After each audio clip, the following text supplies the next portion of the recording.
అధికార పార్టీ నేతలే కాల్మనీ వ్యవహారంలో ప్రధాన పాత్ర పోషించారని ప్రతిపక్ష నేత జగన్ ఆరోపించారు.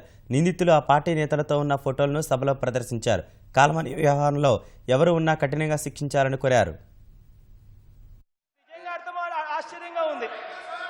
సాక్ష్యాలు ఇన్ని చూపించినా కూడా చంద్రబాబు నాయుడు గారికి సాక్ష్యాల కింద కనపల్లా. ఎమ్మెల్యేతో పాటు విదేశీ పర్యటనలో నిందితుడు ఉంటాడు, ఎమ్మెల్యే తిరిగి వస్తాడు, కానీ విదేశీ పర్యటనలో ఉన్న నిందితుడు అక్కడే ఉండిపోతాడు. అది సాక్ష్యం కింద కనిపించదు. అధ్యక్ష, డైరెక్ట్గా వాళ్ళ ఎమ్మెల్సీ వాళ్ళ బ్రదర్ కేసులో నిందితుడిగా ఉంటాడు, కానీ ఎమ్మెల్సీ దాంట్లో ఉన్నాడు అనే దానికి మాత్రం కనీసం విచారణ కూడా చేసే కార్యక్రమం జరగదు. అది సాక్ష్యం కింద కనపడదు.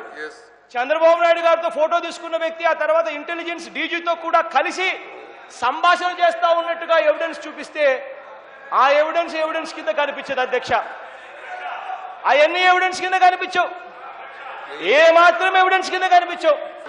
ఇవన్నీ ఇక్కడే జరుగుతూ ఉన్నాయి. కళ్ళ ఎదుటనే ఆడవాళ్లను వంచి సెక్స్ రాకెట్లలో భాగం చేస్తారు. ఇవన్నీ ఇక్కడే జరుగుతాయి. భాగం పంచుకున్న వ్యక్తులు, ఎమ్మెల్యేలు, ఎమ్మెల్సీలు, మంత్రులు ఎవరి మీద ఎటువంటి కేసులు ఉండవు.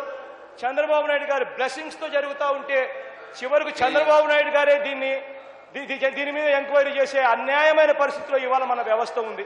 అధ్యక్ష, న్యాయం జరగాలంటే సిట్టింగ్ జడ్జి చేత దీని మీద ఎంక్వైరీ చేస్తే న్యాయం జరుగుతుంది.